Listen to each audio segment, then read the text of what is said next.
This video explores the macroscopic and microscopic structure of skeletal muscle. A single skeletal muscle cell is called a muscle fiber. These long, cylindrical fibers can be several centimeters long and incredibly thin. They are the workhorses of skeletal muscle contraction. Each muscle fiber is encased in a delicate connective tissue sheath called the endomysium.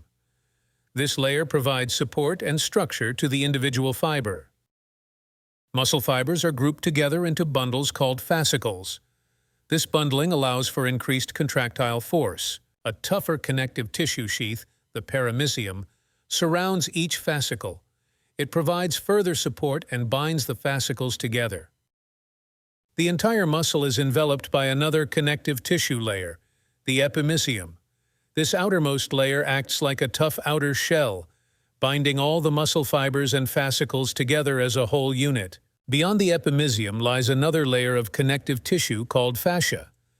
Fascia separates and supports individual muscles.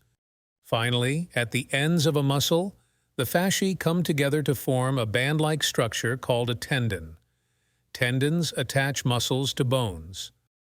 Skeletal muscle fiber. Skeletal muscle cells are long and cylindrical. Therefore, they are also called muscle fibers. Skeletal muscle fibers contain a complex and organized internal structure.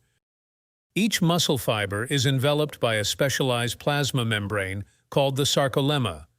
This membrane plays a critical role in transmitting electrical impulses that trigger muscle contraction.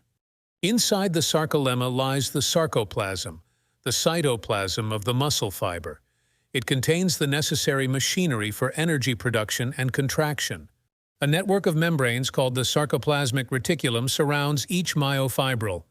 This specialized network acts as a calcium storage and release system, playing a vital role in initiating muscle contraction. Transverse tubules are tiny tubes that run perpendicularly across the muscle fiber, connecting the sarcolemma to the sarcoplasmic reticulum. They transmit electrical impulses from sarcolemma deep into the cell's interior to trigger the release of calcium from the sarcoplasmic reticulum. Embedded within the sarcoplasm are long cylindrical structures called myofibrils. These are the contractile units of muscle, responsible for the forceful muscle contractions that enable movement. Myofibrils are composed of even finer filaments called myofilaments. There are two main types of myofilaments: thick myofilaments. These filaments are composed of a protein called myosin. Myosin has a head region with motor functions that interact with the thin myofilaments to generate force during contraction. Thin myofilaments. These filaments consist primarily of the protein actin. Actin serves as the track along which the myosin heads move during muscle contraction. Thin and thick filaments are arranged in a highly organized repeating pattern called a sarcomere.